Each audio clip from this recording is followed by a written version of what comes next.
ಸಂವಿಧಾನ ಅರಿವಿನ ಪಯಣ ಕಾರ್ಯಕ್ರಮ ಜಮಖಂಡಿಯ ನಗರದ ಬಾಲಕರ ಸರ್ಕಾರಿ ಪದವಿ ಪೂರ್ವ ಕಾಲೇಜು ಜಮಖಂಡಿ ಹಾಗೂ ದಲಿತ ಸಾಹಿತ್ಯ ಪರಿಷತ್ ಜಮಖಂಡಿ ಮತ್ತು ಭಾರತೀಯ ರೆಡ್ ಕ್ರಾಸ್ ಸಂಸ್ಥೆ ಕರ್ನಾಟಕ ಇವರ ಸಂಯುಕ್ತ ಆಶ್ರಯದಲ್ಲಿ ಸಂವಿಧಾನ ಅರಿವಿನ ಪಯಣ ಕಾರ್ಯಕ್ರಮ ಜರುಗಿತು. ಜಮಖಂಡಿ ತಾಲೂಕಿನ ಕನ್ನಡ ಸಾಹಿತ್ಯ ಪರಿಷತ್ನ ಅಧ್ಯಕ್ಷರಾದ ಸಂತೋಷ್ ತಳಕೇರಿಯವರು ಸಂವಿಧಾನ ಪೀಠಿಕೆಯನ್ನು ಓದುವುದರ ಮೂಲಕ ಕಾರ್ಯಕ್ರಮಕ್ಕೆ ಚಾಲನೆ ನೀಡಿದರು. ಇದೇ ಸಂದರ್ಭದಲ್ಲಿ ಭಾರತೀಯ ರೆಡ್ ಕ್ರಾಸ್ ಸಂಸ್ಥೆಯ ಘಟಕವನ್ನು ಉದ್ಘಾಟಿಸಲಾಯಿತು. ವರದಿ ಅಬ್ದುಲ್ ಖಾದರ್ ನದ, ಬಾಗಲಕೋಟೆ. ಈ ಒಂದು ಕಾರ್ಯಕ್ರಮದ ಮೂಲಕ ಕೇಳ್ತಾ ಇದ್ದಾರೆ, ಏನು ಸಂವಿಧಾನದ ಅರಿವು?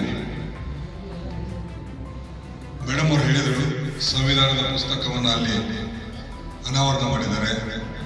ಆ ಪುಸ್ತಕ ನೋಡಿದ್ರೆ ಬಹಳ ದೊಡ್ಡದಿದೆ, ಅದನ್ನು ಯಾವ ರೀತಿ ಓದಬೇಕು, ಅದರಲ್ಲಿರ್ತಕ್ಕಂಥ ಅಂಶಗಳೇನು, ಏನು ಸಂವಿಧಾನ ಅಂದರೆ, ಸಂವಿಧಾನ ಎಲ್ಲಿ ಉಪಯೋಗ ಆಗ್ತದೆ, ಆ ಸಂವಿಧಾನವನ್ನು ನಾವು ಯಾವ ರೀತಿ ಬಳಕೆ ಮಾಡ್ಕೋಬೇಕು, ಆ ಸಂವಿಧಾನದ ಗೌರವವನ್ನು ನಾವು ಹೇಗೆ ಎತ್ತಿ ತೋರಿಸ್ಬೇಕು, ಇಡೀ ಭಾರತದಲ್ಲಿ ಪ್ರತಿಯೊಬ್ಬ ಪ್ರಜೆಗೂ ಇರಬೇಕಾದಂಥ ಒಂದು ಸ್ಥಾನಮಾನಗಳು ಆ ಸಂವಿಧಾನದಲ್ಲಿ ಇದಾವೆ ಅಂತಕ್ಕಂಥದ್ದನ್ನ ನಾವು ಇವತ್ತು ಆ ಸಂವಿಧಾನದ ಅರಿವಿನ ಪಯಣ ಮತ್ತು ನೆರವು ಅಂತಕ್ಕಂಥದ್ದು.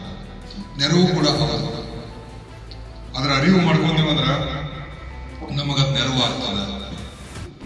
ನಾವು ಬಹುದೊಡ್ಡ ದೇಶ, ಭಾರತ ದೇಶದಲ್ಲಿ ನಾವೆಲ್ಲ ವಾಸಿಸ್ತಾ ಇದ್ದೀವಿ.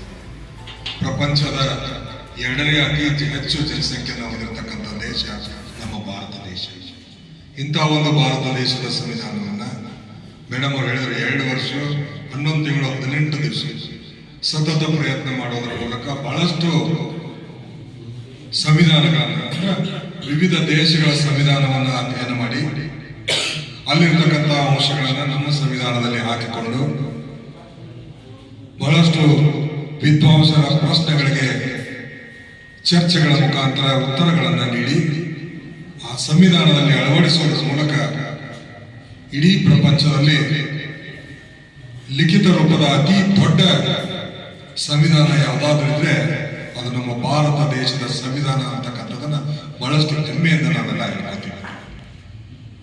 ಪ್ರತಿಯೊಂದು ಹೆಜ್ಜೆಗೆ ಇವತ್ತು ನಮ್ಮ ಸಂವಿಧಾನದ ನಡವಳಿಕೆ, ಅದರಲ್ಲಿರ್ತಕ್ಕಂಥ ವಿಚಾರಗಳು, ಅದರಲ್ಲಿರ್ತಕ್ಕಂಥ ಏನು ನಿಯಮಗಳಾಗಿರ್ಬೋದು, ಹಕ್ಕುಗಳಾಗಿರ್ಬೋದು, ಅವುಗಳನ್ನೆಲ್ಲ ನಾವು ನೋಡ್ಕೊಂಡು ಇವತ್ತು ನಮ್ಮ ಜೀವನವನ್ನು ನಾವೆಲ್ಲ ನಡೆಸ್ತಾ ಇದ್ದೀವಿ ಅಂತಕ್ಕಂಥದ್ದು.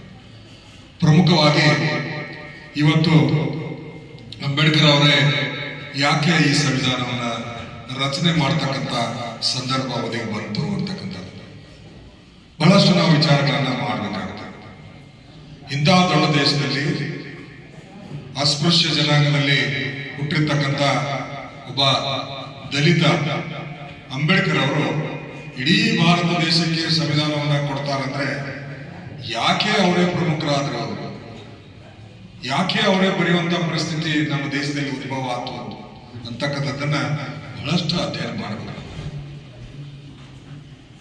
ಸಂವಿಧಾನ ರಚನೆ ಮಾಡಬೇಕು ಅಂತೇಳಿ ನಮ್ಮ ದೇಶದ ಹಿರಿಯ ರಾಜಕೀಯ ಮುತ್ಸದ್ದಿಗಳಾಗಿರ್ಬೋದು, ದೇಶವನ್ನ ಮುನ್ನಡೆಸ್ತಕ್ಕಂಥ ಮಹಾ ಮೇಧಾವಿಗಳು ಚಿಂತನೆ ಮಾಡುವಂತಹ ಸಂದರ್ಭದಲ್ಲಿ ಈ ಸಂವಿಧಾನವನ್ನ, ಯಾಕಂದ್ರೆ ನಮ್ಮ ಭಾರತ ದೇಶ ಹೆಂಗಪ್ಪ ಅಂದ್ರೆ ಬಹಳಷ್ಟು ಸಂಪ್ರದಾಯಗಳನ್ನ ಹೊಂದಿರತಕ್ಕಂಥದ್ದು, ಜನಾಂಗೀಯ ಜನಗಳನ್ನ ಹೊಂದಿರತಕ್ಕಂಥದ್ದು, ಬಹಳ ಧರ್ಮೀಯ ಜನರು ಕೂಡ ಇಲ್ಲಿ ವಾಸ ಮಾಡ್ತಕ್ಕಂಥದ್ದು, ಬಹಳಷ್ಟು ವಿಭಿನ್ನವಾಗಿರ್ತಕ್ಕಂಥ ಸಂಸ್ಕೃತಿ ಸಂಸ್ಕಾರವನ್ನು ಹೊಂದಿರತಕ್ಕಂಥ ಈ ದೇಶದ ಸಂವಿಧಾನವನ್ನ ಬರೀಬೇಕಾದ್ರೆ ಬಹಳಷ್ಟು ಅಧ್ಯಯನ ಮಾಡಿರ್ತಕ್ಕಂಥ ಕೆಳ ಜನಾಂಗದಿಂದ ಮೇಲ್ವರ್ಗದ ಜನರ ಬಗ್ಗೆ, ನಮ್ಮ ದೇಶದ ಆರ್ಥಿಕ ಪರಿಸ್ಥಿತಿ, ಸಾಮಾಜಿಕ ಪರಿಸ್ಥಿತಿ, ಎಲ್ಲ ಪರಿಸ್ಥಿತಿಗಳನ್ನ ಒಳಗೊಂಡಿರ್ತಕ್ಕಂಥ, ಅದನ್ನು ಅಧ್ಯಯನ ಮಾಡಿರ್ತಕ್ಕಂಥ ವ್ಯಕ್ತಿಗೆ ನಾವು ಸಂವಿಧಾನವನ್ನ ರಚನೆ ಮಾಡಲಿಕ್ಕೆ ಸಾಧ್ಯತೆ ಇದೆ ಅಂತಂದಾಗ ಬಹಳಷ್ಟು ಜನರು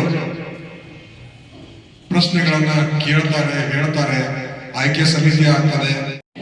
ಭಾರತದ ಜನಗಳಾದ ನಾವು ಭಾರತವನ್ನು ಒಂದು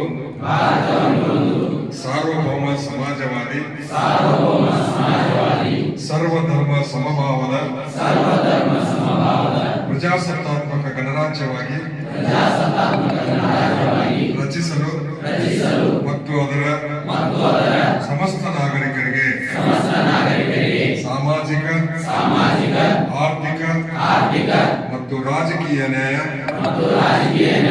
ವಿಚಾರ ಅಭಿವ್ಯಕ್ತಿ ವಿಶ್ವಾಸ ಧರ್ಮಶ್ರದ್ಧೆ ಮತ್ತು ಉಪಾಸನಾ ಸ್ವಾತಂತ್ರ್ಯ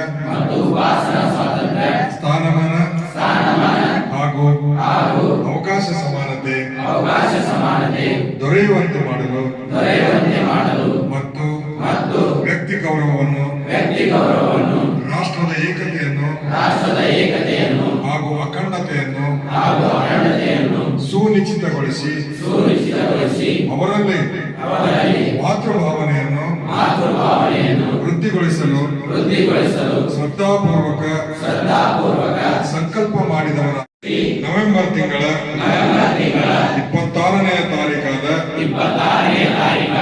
ಈ ದಿವಸ ಈ ಮೂಲಕ ಈ ಸಂವಿಧಾನವನ್ನು ಅಂಗೀಕರಿಸಿ ಅಧಿನಿಯಮಿಸಿ ಅರ್ಪಿಸಿಕೊಂಡಿದ್ದೇವೆ. ಧನ್ಯವಾದಗಳು.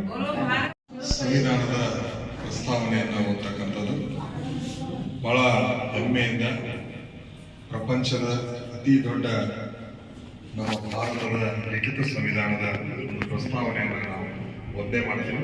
ನಾನು ಹೇಳ್ತಾ ಹೋಗ್ತೀನಿ, ತಾವು ಕೂಡ ಹೇಳ್ತಾ ಹೋಗ್ರಿ ಅಂತ